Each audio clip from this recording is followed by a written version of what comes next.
Les 3 piliers de l'investissement immobilier, la locomotive, les bonbons et la cerise sur le gâteau. Hello les investisseurs sereins, j'espère que vous allez bien. Aujourd'hui, on va parler des bases à connaître en immobilier qui sont essentielles et qui vont également vous aider à bien réfléchir à votre stratégie immobilière. En France, mais d'ailleurs je pense même partout dans le monde, il y a 3 façons principales de s'enrichir avec l'immobilier. La façon la plus puissante, la plus importante, je l'appelle la locomotive. Et la locomotive, c'est la méthode qu'utilisent la plupart des personnes dans le monde pour s'enrichir en immobilier. Tadam!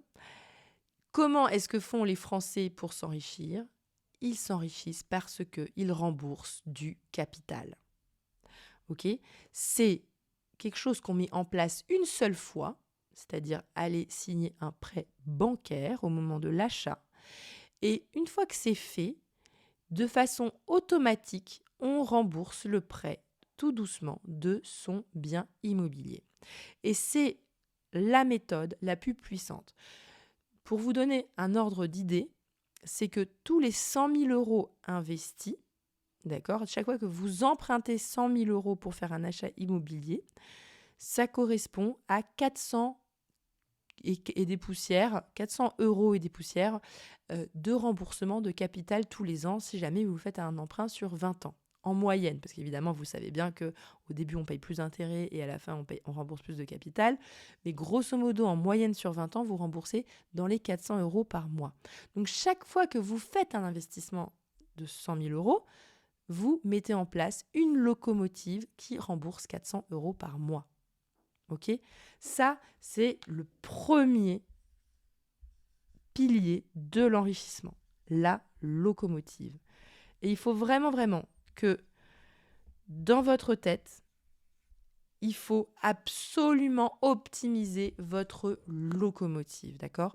Le remboursement de capital, c'est facile. C'est facile en fait. On ne demande pas d'être un génie, ok ? Le remboursement de capital, pour le mettre en place, il y a plusieurs façons. Soit vous achetez votre résidence principale si vous êtes, entre guillemets, novice en immobilier, en tout cas, voilà, pour vous voulez une résidence principale, bon, vous pouvez écouter les épisodes sur la résidence principale, sur comment bien faire pour acheter sa résidence principale. Il y a des épisodes sur le sujet. Mais ce que je vous invite vraiment à faire, c'est donc soit d'acheter une résidence principale pour, au lieu de jeter les loyers par les fenêtres, au moins vous capitaliser et vous rembourser un crédit. Donc ça, c'est entre guillemets déjà une première façon de mettre en place une locomotive. Et l'autre façon de mettre en place une locomotive, c'est encore mieux d'acheter un investissement locatif où c'est le locataire qui va rembourser le capital à votre place. Donc ça, c'est extraordinaire parce qu'en l'occurrence, vous pouvez multiplier cela à l'infini parce que c'est le locataire qui rembourse votre crédit et donc en fait, entre guillemets, ça n'impacte pas votre pouvoir d'achat, c'est-à-dire vos revenus mensuels. Alors évidemment, sauf si vous faites du cash flow négatif, hein, mais vous savez bien que le cash flow négatif, c'est vraiment pour les personnes voilà, qui sont pas très bonnes en immobilier. Enfin, je sais pas comment dire ça de façon politiquement correcte, mais voilà, le cash flow négatif, c'est quand même vraiment voilà, pour les voilà. Mais le cash flow négatif a quand même une vertu qui est que vous remboursez quand même du capital et même si vous participez avec le locataire à ce remboursement de capital, le locataire en rembourse quand même une bonne partie. Donc, faites plutôt du cash flow négatif que de ne pas faire d'immobilier du tout. Mais quand vous faites de l'autofinancé, en fait, ce sont des tickets gratuits que vous récupérez et la locomotive va tourner toute seule, c'est-à-dire que les locataires vont rembourser votre capital et là, vous mettez en place une machine inarrêtable et vous allez pouvoir continuer à multiplier les acquisitions, enfin c'est l'objectif, hein, je ne dis pas que c'est facile, pour que votre locomotive soit la plus grosse possible. Ok ? Nous, avec Cyril, je sais que notre locomotive, elle rembourse 6 500 euros par mois de crédit, de capital, et je trouve, et ça c'est effectif actuellement, parce que finalement, plus le temps va passer, plus le remboursement de capital va être important parce que les intérêts auront une part plus faible. Donc là, moi, j'ai juste regardé, là, en ce moment, en 2025, combien est-ce qu'on rembourse de capital tous les mois. Voilà, effectivement, et on est aux alentours de 6 500 € par mois de capital remboursé. Évidemment, la locomotive, elle n'est pas sexy. C'est pas sexy parce qu'en fait, on n'en voit pas la couleur de cet argent. C'est juste un chiffre sur le compte bancaire qui diminue, c'est-à-dire le capital restant à rembourser, il diminue, il diminue, il diminue. C'est tout doucement, on n'en voit pas vraiment la couleur, mais ça reste quand même super puissant. Donc ça, c'était le pilier numéro 1. Ensuite, il y a le pilier numéro 2, qui est pour moi le deuxième plus important, c'est les bonbons. Qu'est-ce que j'entends par les bonbons ? Les bonbons, pour moi, c'est le cash flow. Le cash flow, c'est ce qui vous reste à la fin du mois, une fois que vous aurez payé la mensualité, les charges, les impôts, et donc vous avez un petit surplus, si jamais vous êtes un bon investisseur immobilier, qui va vous rester. Et j'appelle ça les bonbons. Pourquoi ? Parce que ça a un côté un peu sucré, parce qu'on peut les consommer. Vous voyez, le cash flow, il est consommable. C'est pour ça que je le trouve moins puissant que la locomotive, parce que forcément, la locomotive, comme il n'est pas consommable, entre guillemets, on est obligé d'épargner cet argent. Donc c'est un enrichissement certain. Alors que les bonbons, c'est-à-dire le cash flow, ça reste un enrichissement qui est consommable. Donc honnêtement, le cash flow, je veux dire, si vous le consommez pour acheter plus de vêtements ou partir plus en voyage, en réalité, ça augmente votre niveau de vie, mais ça ne vous enrichit pas vraiment. Vous savez que l'enrichissement, c'est votre capacité à stocker, c'est-à-dire à mettre de l'argent de côté. Mais l'avantage des bonbons, qui sont donc le cash flow positif, c'est que ça va augmenter votre capacité à mettre de l'argent de côté, justement. Si jamais vous résistez à l'envie de les manger tout de suite et que vous arrivez donc à vous dire « Ok, le cash flow positif de mon immobilier, je ne vais pas l'utiliser tout de suite pour vivre, je vais l'utiliser pour augmenter mon épargne et continuer à épargner pour pouvoir relancer et réinjecter des bonbons dans la locomotive pour refaire un nouveau crédit. » Donc ça, c'est le deuxième axe. Les bonbons, c'est donc le cash flow. Ce que je vous invite, c'est à réfléchir par rapport aux différents investissements qui existent. Pensez toujours que le plus important, c'est de lancer sa locomotive. Donc la locomotive, c'est le remboursement de capital.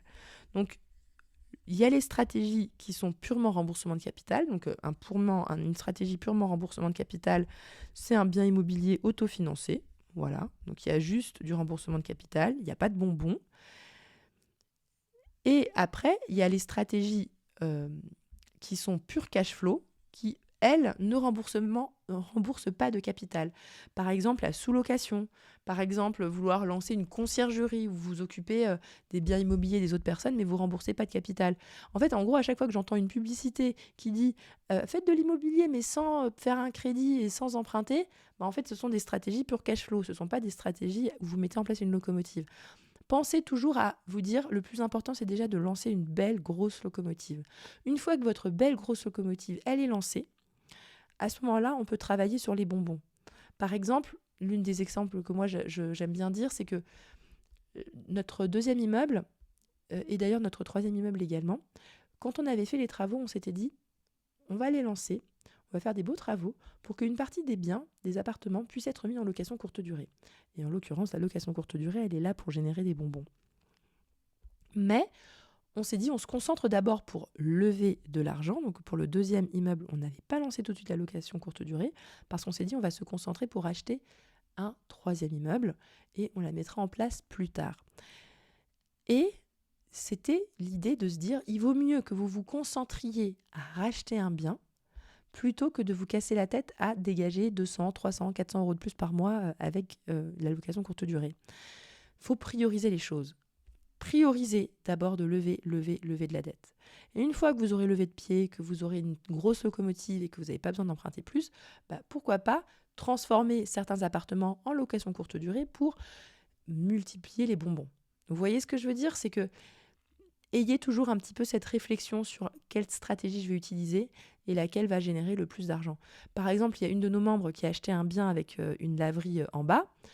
La priorité, c'est d'acheter le bien immobilier. la laverie, elle va générer du cash flow, mais le plus important, c'est d'emprunter l'immeuble. Et pour acheter l'immeuble dans sa globalité, la laverie, ça va être le bonus, ok, c'est les bonbons. Et maintenant, vous allez me dire, mais Dorine, c'est quoi le troisième pilier ? Le troisième pilier, j'appelle ça la cerise sur le gâteau. La cerise sur le gâteau, c'est la plus-value. Pourquoi j'appelle ça alors attendez, je suis en train d'essayer de dessiner une cerise sur mon petit fichier si jamais, enfin mon petit tableau si jamais vous êtes en train de regarder la vidéo sur YouTube. En fait, la cerise sur le gâteau, je l'appelle comme ça parce qu'elle n'est pas indispensable. On peut tout à fait s'enrichir massivement, mais massivement en immobilier sans faire de plus-value. Ok ? La plus-value, elle n'est pas nécessaire. C'est un bonus. Ok ? Vous pouvez devenir multimillionnaire en immobilier en faisant uniquement la locomotive et les bonbons. Ok ? La plus-value, c'est la cerise sur le gâteau parce que pour notre part, avec Cyril, lorsque l'on investit en immobilier, la plus-value n'est pas l'élément le plus important. Car déjà, il faut savoir un truc, la plus-value, il y a un côté très spéculatif. Quand quelqu'un me dit « je vais acheter un bien immobilier dans telle zone parce que je sais que ça va monter, je pense que c'est porteur, parce qu'il y a une entreprise qui s'est mise à tel endroit, et que les personnes se basent uniquement sur la future plus-value et qu'ils achètent un bien pas très rentable en se disant « oui, mais moi je sais que j'aurai ma plus-value », mais en fait, c'est pas suffisant. C'est pas suffisant en fait. C'est trop risqué. C'est de la spéculation. Vous vous dites « ah bah là, ça va augmenter parce que je pense que ça va augmenter ». Vous rappelez-vous, Paris, il y a eu un moment donné, il y a eu une baisse des prix. Je ne sais pas si c'est reparti d'ailleurs, je pense même pas. Mais il y a eu une baisse ces dernières années sur Paris. Parce qu'en fait, et on se dit, ah ben non, mais c'est un endroit, c'est porteur, on va y avoir une plus-value. En fait, on n'est pas là pour spéculer. Nous, on est là pour s'enrichir à coup sûr. Et les seules façons de s'enrichir à coup sûr, c'est de mettre en place la locomotive et les bonbons. La cerise sur le gâteau, ça va dépendre de la conjoncture, ça va dépendre des taux d'intérêt. Si les taux d'intérêt ils rebaissent drastiquement, ça peut refaire aussi baisser les prix de l'immobilier. Augmenter les prix de l'immobilier. Si par contre les taux d'emprunt augmentent drastiquement dans les prochaines années, ça va faire chuter les prix de l'immobilier. Donc en fait, la plus-value, c'est quelque chose que vous ne pouvez pas maîtriser à coup sûr. Alors, on peut quand même la maîtriser à coup sûr si jamais vous créez vraiment de la valeur. Par exemple, si vous découpez un immeuble, etc. Là, vous dites, c'est sûr, il y aura une plus-value. Mais moi, je la vois toujours comme une cerise sur le gâteau. C'est-à-dire que il faut d'abord que je développe ma locomotive, que ça me génère des bonbons. Et si en plus j'ai de la plus-value, tant mieux. Mais je ne compte pas dessus. Voilà. Ça, pour moi, c'est la hiérarchie des piliers de l'investissement immobilier. Je sais qu'il y a des stratégies qui se basent uniquement sur la plus-value. Typiquement, quand on veut être marchand de biens, donc faire de l'achat-revente, en fait, ce sont des stratégies pure plus-value. Moi, je n'aime pas ça parce que c'est risqué. C'est beaucoup plus risqué. Il faut de l'expérience. Je préfère que vous ayez d'abord des bonnes stratégies solides où vous avez mis en place une belle locomotive et des bonbons. Et si jamais vous avez cette passion de l'immobilier, que vous recréez un nouveau métier pour vous faire des opérations avec de la plus-value, très bien. Je suis pour faire ce genre d'opération, mais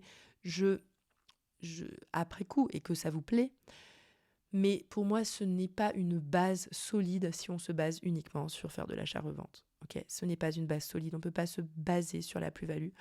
Donc la plus-value, honnêtement, c'est du bonus. Okay, c'est du bonus. Ce n'est pas sérieux de baser uniquement sa stratégie immobilière en se disant « je vais acheter à tel endroit et je pense que je vais faire une plus-value ». Je suis désolée, c'est de la spéculation. C'est pas comme ça que fonctionnent les investisseurs. Alors, si je sais qu'il y a des personnes qui investissent en bourse comme ça en se disant « je vais acheter dans telle entreprise parce que je pense que ça va monter, gna gna gna gna ». En fait, c'est risqué. C'est risqué. Pour moi, voyez toujours les choses de telle sorte à ce que la locomotive, c'est la base. Le remboursement de capital, c'est ce qu'il y a de plus puissant. Ensuite, les bonbons, le cash flow, c'est ce qu'on peut consommer. Évidemment, il faut faire attention parce que si votre but, c'est de devenir libre financièrement, il va falloir avoir des bonbons, okay, parce que c'est avec ça que vous allez vivre au quotidien. Mais essayez de ne pas tout dépenser si jamais vous n'en avez pas encore besoin pour essayer de mettre de l'argent de côté et pouvoir réinjecter dans la locomotive. Parce qu'il faut toujours penser que ce qui est triste, c'est les personnes qui ont une petite locomotive, c'est-à-dire un petit remboursement de capital, qui font des gros bonbons avec beaucoup de cash flow, et qui consomment, mais qui oublient de réinjecter pour faire une grosse locomotive. Il faut vraiment que vous ayez une grosse locomotive, des bonbons pour pouvoir vivre ou lever le pied si jamais vous avez envie ou devenir libre financièrement, mais essayez de faire attention que votre locomotive soit toujours plus importante que votre cash flow. Et enfin, la cerise sur le gâteau, c'est la plus-value. Pour moi, c'est du bonus. Se baser ses investissements immobiliers en uniquement spéculant que, soi-disant, le secteur où on a acheté, ça va augmenter. Je veux dire, si vous remboursez quasiment pas de capital et ou que ça vous fait un cash flow négatif, la plus-value n'en vaut pas la peine. Vraiment. Sur ce, je vous souhaite à tous une excellente journée. J'espère que cet épisode vous a fait du bien. Ça va vous permettre de faire du tri dans les différentes stratégies. Je vous souhaite vraiment le meilleur dans vos investissements. Bonne journée à tout le monde et à bientôt.